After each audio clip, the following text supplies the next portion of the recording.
وقال الذي آمن يا قوم اتبعون أهدكم سبيل الرشاد يا قوم إنما هذه الحياة الدنيا متاع وإن الآخرة هي دار القرار من عمل سيئة فلا يجزى إلا مثلها ومن عمل صالحا من ذكر أو أنثى وهو مؤمن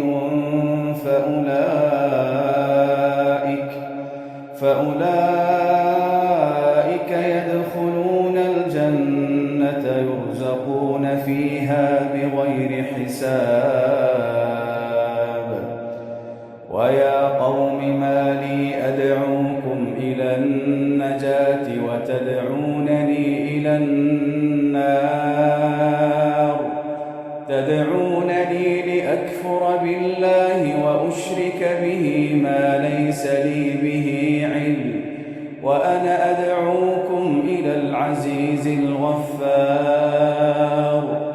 لا جرم أن ما تدعونني إليه ليس له دعوة في الدنيا ولا في الآخرة وأن مردنا إلى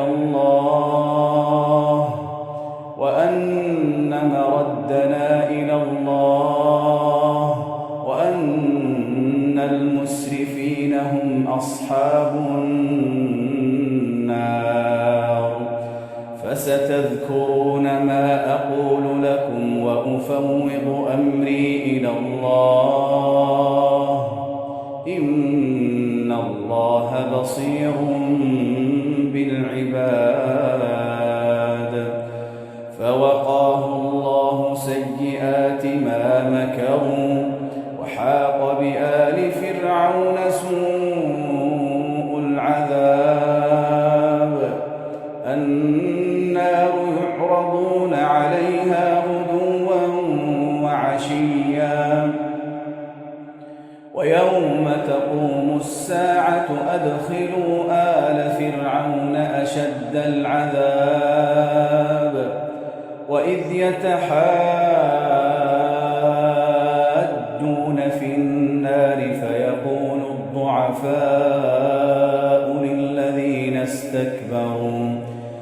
فيقول الضعفاء للذين استكبروا إنا كنا لكم تبعا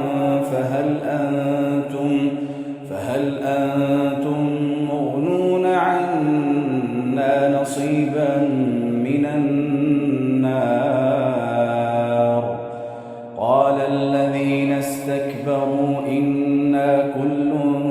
فيها إن الله قد حكم بين العباد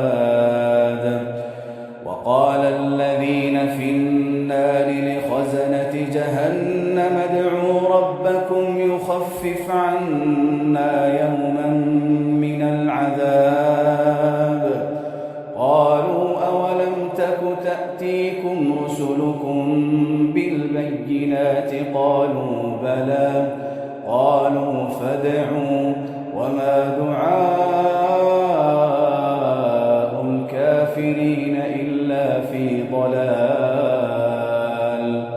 إنا لننصر رسلنا والذين آمنوا في الحياة الدنيا ويوم يقوم الأشهاد يوم لا ينفع الظالمين معذرتهم ولهم اللعنة ولهم سوء الدار.